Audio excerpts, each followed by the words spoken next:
Hi friends, welcome to Ponni Easy Cooking. எல்லாரும் எப்படி இருக்கீங்க? இன்னைக்கு நம்ம ரொம்பவே ஸ்பெஷலா செம்மையான ஒரு பிரியாணி ரெசிபி தான் பார்க்க போறோம். என்னடா பிரியாணின்னு சொல்லிட்டு இப்படி காட்டுறேன்னு பார்க்குறீங்களா? ஆமாம், இது ஸ்டஃப்டு பிரியாணி. பிரெட்டுக்கு நடுவில் பிரியாணி வச்சு பண்ணியிருக்கோம். ரொம்பவே சூப்பராக இருக்கும் சாப்பிட்றதுக்கு. அதுவும் மட்டன் பிரியாணி. பிரியாணினா சொல்லவே வேண்டாம், நம்மளுக்கு பிரியாணினாவே அப்படியே செம்மையாக இருக்கும். அதுலேயும் இந்த மாதிரி ஸ்டஃப்டு பிரியாணினா அவ்வளோ டேஸ்ட்டாக இருக்கும். இது நம்ம ஹோட்டல்ஸ், ரெஸ்டாரண்ட்ஸ் இங்கெல்லாம் தான் கிடைக்கும். நம்ம வீட்லேயே இது ரொம்ப ஈஸியாக சூப்பராக பண்ணலாம். ஸோ இப்போ இது எப்படி பண்ணுறதுன்னு பார்க்கலாம். ஒரு கப் அளவுக்கு மைதா எடுத்துக்கலாம். மைதா கோதுமை ரெண்டுத்தில் எதில் வேணாலும் பண்ணலாம். இந்த ரெசிபிக்கு மைதா கோதுமை ரெண்டுத்தையும் வச்சு கம்பேரிசன் வீடியோ போட்டிருக்கேன், அது டிஸ்கிரிப்ஷனில் கொடுக்க இன்னும் பார்க்கலன்னா பார்த்துக்கோங்க. ஒரு 1/2 ஸ்பூன் அளவுக்கு இதில் சால்ட் சேர்த்துக்கலாம். ஒரு 1/2 ஸ்பூன் அளவுக்கு சர்க்கரை, நான் ப்ரௌன் சுகர் எடுத்திருக்கேன், ஒயிட் சுகர் வேணாலும் எடுத்துக்கலாம். ஒரு 1/2 ஸ்பூன் அளவுக்கு ஈஸ்ட்டு சேர்த்துக்கலாம். ஈஸ்ட்டு சேர்த்தா நல்லா பபிளாக நம்மளுக்கு ப்ரெட்டு செம்மையாக இருக்கும். ஸோ அதை சேர்த்துட்டு நம்ம கொஞ்சம் கொஞ்சமாக தண்ணி சேர்த்து இது நல்லா பிசைஞ்சுக்கணும். ரொம்ப அமுத்தி நம்ம சப்பாத்தி மாதிரி பிசையணும்னு அவசியம் இல்லை. நம்ம நல்லா கொஞ்சம் கொஞ்சமாக தண்ணி சேர்த்து நம்ம அப்படியே சேர்ந்தாப்புல பிசைஞ்சிட்டு வந்தோம்னாமே நம்மளுக்கு நல்லா ஒரு மாவு வந்துடும்.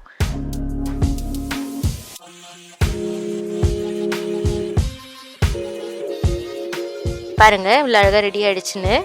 கொஞ்ச நேரத்துலேயே நமக்கு ரெடி ஆகிடும். அதுக்கப்புறம் இதில் கொஞ்சமாக ஒரு ஸ்பூன் அளவுக்கு எண்ணெய் சேர்த்துட்டு நான் ஸ்ப்ரே பண்ணுறேன்.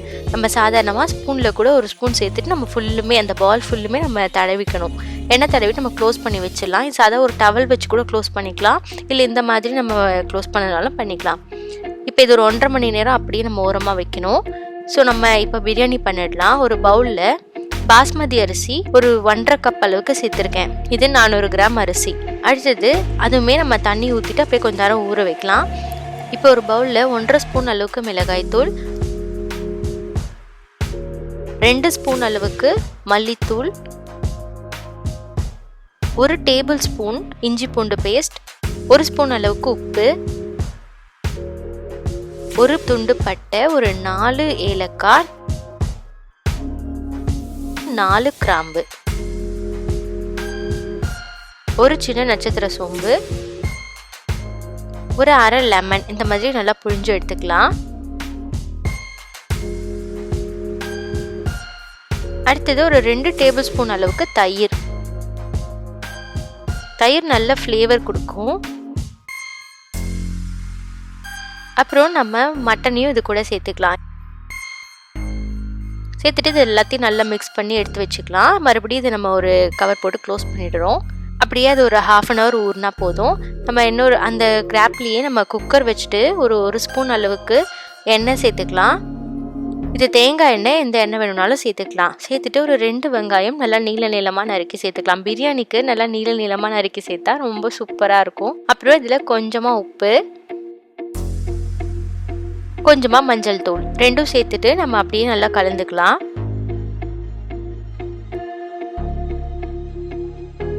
அப்புறம் ஒரு 2 தக்காளி, வெங்காயம் நல்லா வதங்கணும். வதங்கினதுக்கு அப்புறம் ஒரு 2 தக்காளி இந்த மாதிரி 8 துண்டாக கட் பண்ணி சேர்த்துக்கலாம்.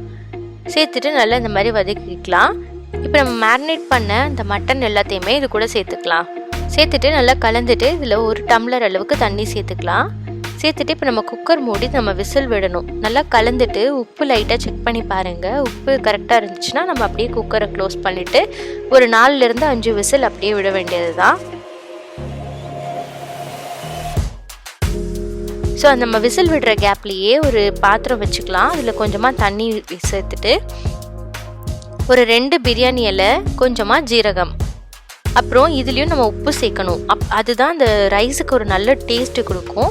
அப்புறம் கொஞ்சமாக எண்ணெய் சேர்க்கணும். எண்ணெய் சேர்த்தோன்னா பிரியாணியில் நம்மளுக்கு ரைஸ் எல்லாம் தனித்தனியாக இருக்கும். அதுக்காக நம்ம கொஞ்சமாக எண்ணெய் சேர்த்துக்கணும். இப்போ குக்கர் நல்லா விசில் வந்துடுச்சு. இப்போ ஓப்பன் பண்ணி பார்க்கலாம் எப்படி இருக்குன்னு. வாவ், சூப்பராக வந்திருக்கு, நல்லா இருக்குது, செம்மையா. இப்போ நம்ம இந்த கொதிச்சுட்டு இருக்க தண்ணியில் நம்ம அரிசி போட்டுக்கலாம்.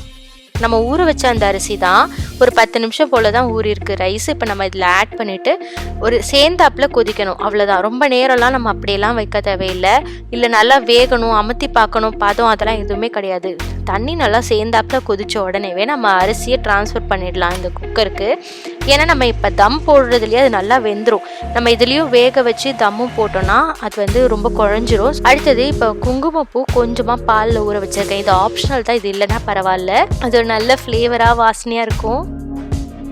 அடுத்தது இதில் ஒரு 2 ஸ்பூன் அளவுக்கு நெய் சேர்த்துட்டு நம்ம ஊற வச்ச அந்த குங்குமப்பால் இதில் சேர்த்துக்கலாம். சேர்த்துட்டு நம்ம குக்கர் மூடி ஒரு 10 நிமிஷம் அப்படியே தம் போட வேண்டியது தான். அந்த 10 நிமிஷத்தில் அது ரெடி ஆகிடும். இப்போ நம்ம இந்த கேப்பில் என்ன பண்ண போகிறோன்னா, நம்ம டவ் ஊற வச்சுருக்கோம்ல, அது அப்படியே டபுள் த சைஸ் ஆகிருக்கு. ஆல்மோஸ்ட் இது 1.5 மணி நேரம் ஆயிடுச்சு.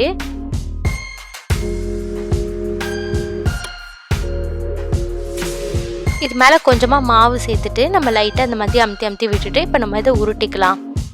ஜஸ்ட் நம்ம சப்பாத்தி உருட்டுற மாதிரி தான் உருட்ட போகிறோம். நல்லா சாஃப்டாக வந்திருக்கு மாவு.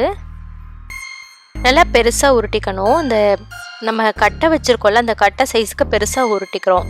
உருட்டினதுக்கப்புறம் நம்ம ஒரு பவுலில் அதுக்கு மேலே கவுத்துட்டு நம்ம தலைகீழ திருப்பினோன்னா அந்த பவுலுக்குள்ளார நம்மளுக்கு அந்த மாவு வந்துடும்.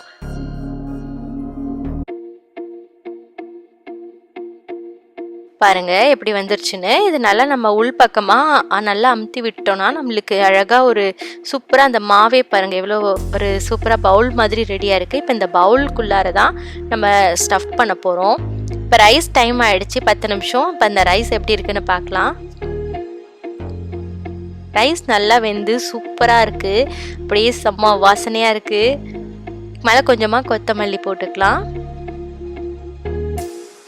மட்டன் எல்லாம் நல்லா வெந்து வந்திருக்கு. சூப்பராக இருக்குது. இதுக்கே இந்த ஊரில் மட்டன் வந்து நல்லா ஹார்டாக இருக்கும். ஸோ அந்த மட்டனே நம்மளுக்கு செம்ம சாஃப்டாக பொசன்னு வெந்திருக்கு. கொஞ்சம் சூடாக இருக்கும் போதே நான் வச்சுட்டேன். இது நல்லா ஆறுனதுக்கப்புறம் கூட நம்ம வச்சுக்கலாம்.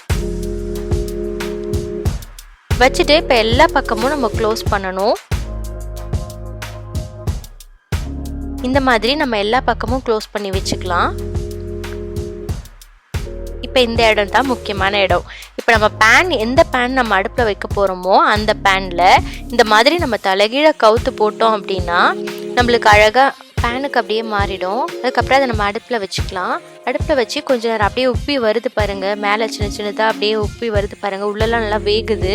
ஸோ அது அப்படி கொஞ்ச நேரம் வேகட்டும். கொஞ்ச நேரத்துக்கு அப்புறம் நம்ம பிளேட்டை அந்த மேல் பக்கமாக வச்சுட்டு மறுபடியும் திருப்பினோன்னா நம்மளுக்கு பிளேட்டுக்கு மாறிடும். அதை அப்படியே நம்ம இதில் நவுத்தி விட்டுக்கலாம். இப்போ நல்லா இது அப்படியே மேலே இருக்க ப்ரெட்டு ஃபுல்லுமே வேகணும். ஸோ அது வரைக்கும் நம்ம வெயிட் பண்ணணும். நல்லா வெந்ததுக்கப்புறம் நம்ம அதை அப்படியே இதே மாதிரி ட்ரான்ஸ்ஃபர் பண்ணிக்கலாம். இல்லை நல்லா ஆறுனதுக்கப்புறம் கூட நம்ம அப்படியே எடுத்துக்கலாம். அதனால நம்ம அப்படியே கொஞ்சம் நேரம் விட்டுட்டு கூட எடுத்துக்கலாம். நான் அப்படியே திருப்பி ட்ரான்ஸ்ஃபர் பண்ணிட்டேன். நல்லா சுட உள்ள பிரியாணி இருக்கும்போது சாப்பிட்டா நல்லா இருக்கும். அதனால தான் இப்போ ஓப்பன் பண்ணுறோம். எவ்வளோ சூப்பராக வந்திருக்குன்னு பார்க்கலாம். வாவ், செம்மையாக இருக்குது. நல்லா ஹாட்டாக வேறு இருக்குது. நல்லா புகையாக வந்துட்டுருக்கு. சூப்பராக இருக்குது பார்க்குறதுக்கு. இது கூட ஆனியன் ரைத்தா ரெடி பண்ணியிருக்கோம்.